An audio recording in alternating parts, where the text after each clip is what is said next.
Today we're going to talk about practical, tactical steps to beat these mask mandates. And I'm talking about with your employer, while you're at work, while we're going out on the town. I've done all those things this weekend without a mask. Got into a confrontation with a company, a transportation company we're going to talk about in a second. And I was just thinking through, as I've been standing and walking through parks and downtowns and main streets and just seeing everyone with masks being turned away from restaurants because we won't put a mask on to get to the table where we can take off our masks. And there needs to be effective strategies in place. We need to have a game plan. We need to have direction. And I think I have some ideas for us. So this is a really important show, I believe. I would really appreciate you guys sharing the show even right now, liking the show, hitting that share button, subscribing, whatever, wherever you're listening to, however you can get this show out. I really appreciate it. My name is Matt Williams. We're part of the Fight, Laugh, Feast Network. Go over to flfnetwork.com, put in HGBT in the memo field, which is the name of the show, and you'll get that sweet mug and tons of other great benefits. Have had a lot of support over the last couple weeks, and guys, I really appreciate it. And I love doing this. I know the importance and value that this brings, not just this show, but the network. And I think it's just becoming more clear as we go on, the need for media like this, a need for companies, a need for people to stand up and to have a counter narrative when there seems to be so much propaganda and agendas and all those things. And it's true, we do have an agenda, but it is Christ's agenda as much as possible. And so I really appreciate your guys' support. So my buddy who I met in Hawaii when I lived over there, they lived in Hawaii, just moved, and they're staying with us for a time. And we picked up his truck, or we tried to pick up his truck at Orlando Vehicle Processing Center. And they are a shipping company. He had to ship his truck here, and that's what he did. And we went in without our masks to pick up his vehicle. And they asked us to step outside. I mean, that's fine. They offered to give us masks. We said, no, thank you. And they made us sit and wait for the longest time, trying to figure out what to do with us. And while we were waiting, another couple came out of the office with their masks on, took their masks off, went into the car. The guy that was helping us went to bring them paperwork to sign. Had the gentleman sign some paperwork in his car right next to where we were sitting without his mask on. The very thing that we were trying to do. We were trying to sign some paperwork to pick up a truck, and they wouldn't allow us to pick up my friend's property because they wouldn't do for us what they just did to the van next to us. While we continued to wait, a UPS driver walking without his mask on to this office, walks in, drops his package off, comes out, no problem. So there's the inconsistencies here. Obviously, we've all seen them. We see the people wearing masks take their masks off to talk. Joe Biden takes his mask off to cough. And all of this nonsense. It's nonsense. And so they had us call a number. And anyways, we escalated it up the chain and then finally made reasonable accommodations for us where we stood outside, we signed the paperwork, we kept our distance, which we were willing to do from the beginning. If people don't want to be around us and want us to sign things out in space, that's fine. I'm not going to be a hard up on that. I'm not going to give them a hard time for that. I'm just not going to wear a mask. And we did it and we got it all done. And as we were doing it, one of the guys who was working there said, "Hey man, I'm right there with you, but I have a job and I have to follow orders and I said follow orders. This guy was not in the military. This wasn't a military business. This was a private citizen company, a civilian company. If is there a military? No, there's not. This was just a normal company, but he was saying he was just following orders. He has to do what his business says he has to do, but he believes in the cause and he believes what we were doing. And I just looked at him and said, man, if you don't stand up now, when are you going to stand up? if you aren't going to make a stand for what you are telling me you think is right, when are you going to do it? When are you going to do it? And that's the question that I was pondering all this week as I was walking through downtown, trying to get into restaurants, seeing people with all these masks on, like nothing ever happened. It was like a Twilight Zone episode for you guys and they're, younger than me. I don't remember that show from like 30, 40, 50 years ago. It was old back when I was a kid, but just like it was a show where they had just the weirdest things happen. And then if it was coined the Twilight Zone, when something weird happened, it was a Twilight Zone. When you walk around today and you see everyone in masks, it's the freaking Twilight Zone. And I just kept thinking about this. Okay, so what do we do tactically? What do we do practically to overcome this? Because we have businesses holding leverage over people that are working there that they have to wear these masks. And we're seeing people that are just going along with it, wearing masks. They're just not, they don't want to be confrontational. They want to get into the restaurants. They don't want to have a hard time. They don't know if they believe it or not. There's all of these things going on. So here's a few tactical and strategic things that we can do to overcome these mask mandates. And specifically, I'm talking to governors or states that have governors that aren't imposing fines, aren't imposing prison time, just like in Florida. Because there's no excuse here in Florida. Businesses shouldn't be requiring it of their customers, shouldn't be requiring it of their employees, because there's no fine or jail time based on it for them. Then for the people that live in states where they are requiring it and threaten jail time and fining, your calculations may need to be a little different to be more strategic, but you still need to be figuring out how to fight this, because just because the consequences of standing up and fighting for your freedom are more severe than someone in Florida, that should just impose more of an emphasis and impetus, more of an urgency for you to stand up and fight, because it's just going to be that much harder and harder and harder as you go on, the stricter your state is. Or get out of that state, man. I'm serious. We get really comfortable and we've lived our lives where we didn't have to move away from tyranny. But there are so many people in this world who flee to the United States from communist countries, from dictatorial dictators, from totalitarian governments, who will move full countries across the world, around the globe, to come here. You can move states. You really can. It's not that big of a sacrifice in retrospect, in context of what humanity has had to do to escape these kinds of things. But here's the first thing. One is stop wearing a mask. When you can, when you are in places where your job's not threatened, where your family's not threatened, when you're out in public, when you know there's going to be confrontation, still don't wear the mask. And this is what it does. And my friend was telling me about this. It's like, man,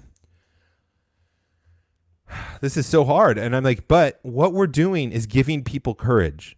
When you see other people without masks on, when you see people, even if you have a mask on in a restaurant and you see a group of people with their kids come and ask for a table and they're not wearing masks and they get turned away, that inspires courage in other people. They see it. They know it's not right. And there are people that have seeds planted in them that just need to see others being bold, standing up, and that seed will be watered and grow. And it's slow. It doesn't happen overnight. And one of the pushbacks my friend gives is like, it's so funny. They can take away our freedoms and they can be tyrannical in overnight. Yes. And that is the battle, that our freedoms can be lost instantaneously. But for some reason, however God made this world in this battle, the struggle to regain our freedoms and to do what is right often takes a lot longer. So it's important. Not wearing your mask is important, not just for yourself, not just to grow courage in yourself, but to give courage to other people around us. It's a tactical step. It is meaningful. It is important. It gives other people courage. When you see like-minded people around you, remember, for those of you that went to the Fight, Laugh, Feast conference, was there any fear? Was there any doubt not wearing your masks there? There was 1,000 of us in a place where everyone else was wearing masks. Did you feel fear? Did you feel coward? Did you feel like you were doing something wrong? No, it felt normal. It felt right. There was something to aspire to. We need to create those pictures on micro scales where we live. We need to encourage people that are like-minded to go out together in groups without masks on. And that's what will spread. That's what people will see. And of course, there are going to be people that push back. There's going to be people that are still fearful and they're not going to change. But those people are just sheep. We need to inspire courage. Okay, so the next thing we can do, and this is what I've been trying to preach on this show for so long, and this is having to do with the workplace and your employer and your career, is diversify your income. It's a financial investment strategy that we should be applying to our lives as a whole. That just as we diversify our portfolio so we don't have one stock as our sole retirement, and however that company is ran, it determines how great our retirement income is. No, we diversify to hundreds and thousands maybe of companies so that no one company is in control of our retirement. No one company is in control of our wealth building vehicles like our 401ks and our retirement stocks and our retirement strategies. So too in your personal life now is we should be diversified so no one employer has control over us. And if we are just taking one income from one employer, they are as much control of you as a debtor is when you have debt to them. The Bible says the person that is in debt is slave to the debtor, or the debtor, the one who gives the debt. So true with your work. It's the same thing. You're just as much in debt because you are as reliant, maybe even more so reliant on your employer than you are of your credit card. And people like that guy at that shipping center, man, I believe you. I have to obey. You're in a position, you're so leveraged, you're so dependent on your one income stream because of your lifestyle, because of your choices with how many revenue streams you have. You're so dependent that you do not have the courage to sacrifice and to risk the cost of giving up your income where you lose it. And I'm telling you, I know it's real. I'm not diminishing it, but there's ways for you to diminish the risk. And that's by having multiple streams of income. If you can live on and make multiple streams of income where your main source of income is only half of your earnings, and you can and you've built up savings where you can go months without a job, then you could stand up for your freedom. If you are making your income and it represents 100% of your income from your one job and you're spending all of that, you have no savings, you may even have a little bit more debt than you have of income, then you're not going to make any stand as an individual at a company. If a company says you're going to wear that mask, you're going to wear that mask. But if it is a small percentage of your income streams, that one income, and the company says you're going to wear a mask, then you're going to say, if you believe it, no, I'm not going to wear a mask. I have my rights. I am a free man. I'm an image bearer of Christ, and you cannot tell me this face does not belong to you. You don't get to cover it. You don't get to dictate when I cover my face or not.